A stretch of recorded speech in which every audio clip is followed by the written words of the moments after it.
Hello दोस्तों, आप सभी का इस वीडियो में स्वागत है। आज के इस वीडियो में हम लोग कुछ वर्ड्स सीखने वाले हैं और ये बहुत ही महत्वपूर्ण वर्ड्स हैं। इनका उपयोग हम लोग अक्सर अपने डेली लाइफ में करते हैं। अगर हम अंग्रेज़ी सीखना चाहते हैं, इंग्लिश में बात करना चाहते हैं तो इन शब्दों का कहीं न कहीं हम लोग प्रयोग करते हैं। आप इन शब्दों की मदद से अपने वर्ड्स पावर को बढ़ा सकते हैं, यानी कि enhance your word power.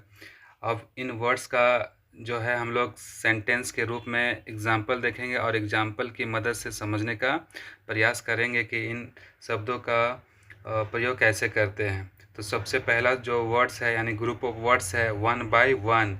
One by one का जो हिंदी मीनिंग है वो होता है एक-एक करके या फिर एक के बाद एक। अब देखते हैं इनका प्रयोग सेंटेंस में कैसे करते हैं। तो यहाँ पर हमने हिंदी वाक्य लिया है और उसको इंग्लिश में भी करके बताया है ताकि आपको समझने में आसानी हो। तो जो एग्ज़ाम्पल्स है उसमें जो नंबर 1 एग्ज़ाम्पल्स है, वे एक-एक करके कमरे में दाखिल हुए। तो इसका इंग्लिश में अनुवाद कैसे होगा? वे का यहाँ पर होगा दे एंटर्ड। चूँकि ये सिंपल पास्ट टेंस का सेंटेंस है तो they entered the room one by one. तो जो यहाँ पर जो वर्ड है वन बाय वन देख रहे हैं कि सबसे लास्ट में यानी अंत में यूज किया गया है। तो they enter the room one by one. Second example देखते हैं। छात्रों को मंच पर एक-एक करके बुलाया गया। ये भी सिंपल पास्ट टेंस का सेंटेंस है। छात्रों को मंच पर एक-एक करके बुलाया गया। द स्टूडेंट्स, छात्रों को यानी द स्टूडेंट्स वर कॉल्ड।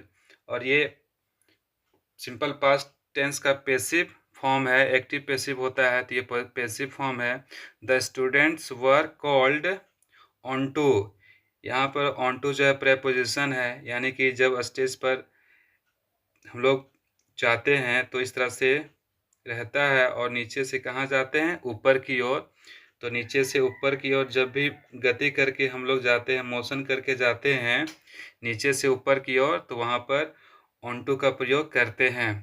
तो the students were called on to the stage one by one. तो देखिए यहाँ पर भी वन बाय वन का जो प्रयोग है सबसे लास्ट में हुआ है, यानी छात्रों को मंच पर एक-एक करके बुलाया गया। The students were called on to the stage one by one.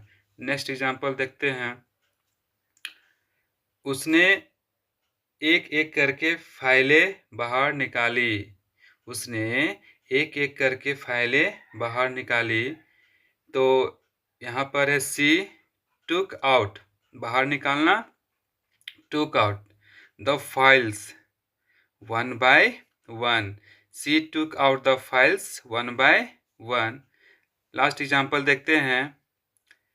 Fourth number, यहाँ एक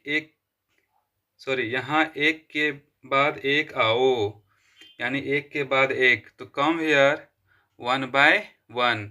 वहाँ एक के बाद एक जाओ। Go there one by one. एक एक करके खड़े हो जाओ। Stand up one by one. इस तरह से हम लोग वन बाय वन का प्रयोग कर सकते हैं। चलिए नेक्स्ट वर्ड देखते हैं।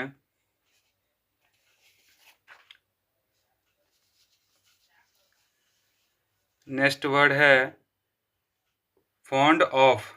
फॉन्ड ऑफ का जो हिंदी मीनिंग है वो होता है शौकीन होना या फिर पसंद होना। चलिए इसका देखते हैं इंग्लिश में कैसे इसका यूज होता है। सबसे पहला जो एग्जांपल है, मुझे किताबें पढ़ने का शौक है। मुझे किताबें पढ़ने का शौक है, यानी मैं किताबें पढ़ने का शौकीन हूँ। तो इसका इंग्लिश में कैसे है, तो I am fond of reading books. I am fond of reading books. Second number है, उसे आइसक्रीम बहुत पसंद है। उसे आइसक्रीम बहुत पसंद है, बहुत। सी इज़ वेरी, बहुत के लिए यहाँ पर वेरी यूज किया गया है। Very fond of ice cream. She is very fond of ice cream. Third में है, क्या तुम्हें क्रिकेट खेलने का शौक है? तो यहाँ पर ये इंटरोगेटिव सेंटेंस है, इसलिए यहाँ पर जो आर है सब्जेक्ट के अनुसार आर का प्रयोग होता है, तो आर को पहले यूज किया गया है क्या के बदले। तो आर यू, क्या तुम्हें, are you fond of playing cricket? क्या तुम्हें क्रिकेट खेलने का शौक है? Are you fond of playing cricket? Fourth example है, वह गाना गाने का शौकीन था। तो यहाँ पर था है तो वॉज वर्ब का यूज करते हैं, तो चूंकि यहाँ सब्जेक्ट वह है तो ही के साथ इज वॉज का प्रयोग करेंगे। तो he was fond of singing a song. He was fond of singing a song. मुझे गाना सुनने का शौक है। I am fond of listening music. इस तरह से आप फॉन्ड ऑफ का यूज कर सकते हैं। और यहाँ पर देखिए जो फॉन्ड ऑफ है, फॉन्ड ऑफ के बाद नाउन का प्रयोग होता है। फॉन्ड ऑफ के बाद नाउन का प्रयोग होता है। यहाँ पर आप देख रहे हैं कि ये जो आइसक्रीम है वो नाउन है, और ये नाउन का जो यूज हुआ है फॉन्ड ऑफ के बाद हुआ है। और फिर उसके बाद आप देख सकते हैं कि फॉन्ड ऑफ के बाद ये जो है वर्ब फोर का यूज हुआ है, रीडिंग। तो यहाँ पर दो बातें आपको याद रखनी है कि फॉन्ड ऑफ के बाद नाउन का प्रयोग होता है, या फिर फॉन्ड ऑफ के बाद वर्ब फोर यानी V1 प्लस ING का यूज होता है। तो यहाँ वही नोट में बताया गया है कि फॉन्ड ऑफ प्लस नाउन यानी फॉन्ड ऑफ के बाद नाउन का प्रयोग होता है, या फिर फॉन्ड ऑफ के बाद वर्ब प्लस ING का प्रयोग होता है। इस तरह से हम लोगों ने फॉन्ड ऑफ का यूज देखा। नेक्स्ट देखते हैं, नेक्स्ट यूज है for ever. For ever, for ever इसका जो हिंदी मीनिंग है हमेशा के लिए, सदा या सदैव या फिर हर वक्त। अब इनका एग्जाम्पल देखते हैं। फर्स्ट एग्जाम्पल है, यहाँ पर मैंने पहले इंग्लिश लिख लिया है, I will love you for ever. I will love you for ever, मैं तुम्हें हमेशा या फिर सदैव प्यार करूँगा। मैं तुम्हें हमेशा या फिर सदैव प्यार करूँगा। सेकेंड में है, this place is closed for ever. This place is closed for ever, यह जगह हमेशा हमेशा के लिए, यहाँ पर के लिए, ठीक है, यह जगह हमेशा के लिए बंद है। This place is closed for ever, यह जगह हमेशा के लिए बंद है।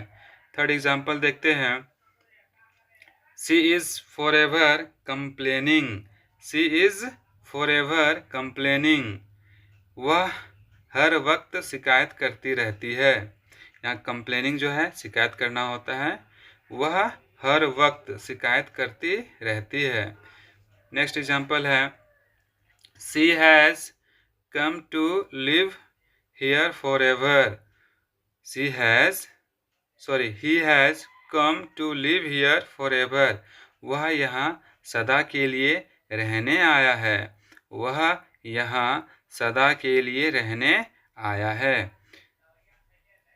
4 नंबर में देख रहे हैं यहाँ पर, this file is deleted for ever. This file is deleted for ever, यह फाइल हमेशा के लिए हटा दी गई है।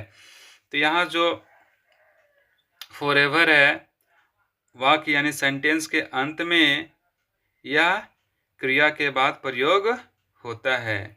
सेंटेंस के अंत में या फिर क्रिया के बाद प्रयोग होता है। यहाँ पर आप देख सकते हैं कि जो फॉर एवर है वो सेंटेंस के लास्ट में है, और ये थर्ड वाले एग्जाम्पल में देख सकते हैं कि जो फॉर एवर है वो क्रिया यानी कि यहाँ पर इज जो है के बाद प्रयोग हुआ है।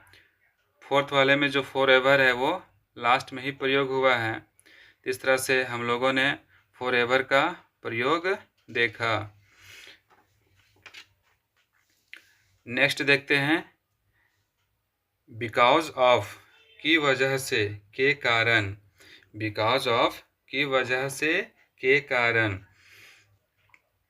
फर्स्ट नंबर, तेज संगीत के कारण, तेज संगीत के कारण वह सो नहीं सका, सो नहीं सका। ही कुडंट, कुड नॉट का short form couldn't, he couldn't sleep, यानी कि वह नहीं सो सका। बिकॉज ऑफ के कारण, because of the Lord music, he couldn't sleep because of Lord, because of the Lord music. Second number देखेंगे, भारी ट्रैफिक के कारण मुझे देर हो गई, भारी ट्रैफिक के कारण मुझे देर हो गई। आई एम लेट, यानी कि मुझे देर हो गई। I am late because of के कारण, तो I am late because of the heavy traffic. इस तरह से हम लोगों ने बिकॉज ऑफ का प्रयोग देखा है। थर्ड एग्जाम्पल देखते हैं, बारिश के कारण हमें अपनी पिकनिक घर के अंदर करनी पड़ी, बारिश के कारण हमें अपनी पिकनिक घर के अंदर करनी पड़ी। तो बारिश के कारण, because of the rain, because of the rain we had to move our picnic indoors, because of the rain we had to move our picnic indoors. Fourth example देखते हैं, भारी बारिश के कारण मैच रद्द कर दिया गया, भारी बारिश के कारण मैच रद्द कर दिया गया। The match was called of, ये जो वर्ड है कॉल्ड ऑफ, इसका हिंदी मीनिंग होता है रद्द करना, ये यहाँ पर फ्रेजल वर्ब है। The match was called off due to heavy rain, यहाँ पर सिनोनिम्स ऑफ बिकॉज ऑफ, यानी यहाँ जो बिकॉज ऑफ का जो सिनोनिम्स है वो होता है due to, owing to, as a result of. इसका मतलब ये हुआ कि हम लोग बिकॉज ऑफ के जगह पर due to, owing to, as a result of का प्रयोग कर सकते हैं। तो इस तरह से हम लोगों ने आज के वीडियो में 4 बहुत ही महत्वपूर्ण वर्ड्स को सीखा। ये हमारे डेली लाइफ में कभी ना कभी इसका हम लोग यूज करते हैं। सो मुझे उम्मीद है कि ये वीडियो आपको पसंद आई होगी, और वीडियो पसंद आई है तो चैनल को अवश्य सब्सक्राइब करके मुझे सपोर्ट कीजिएगा, और वीडियो को लाइक भी कीजिएगा। वीडियो देखने के लिए बहुत बहुत धन्यवाद।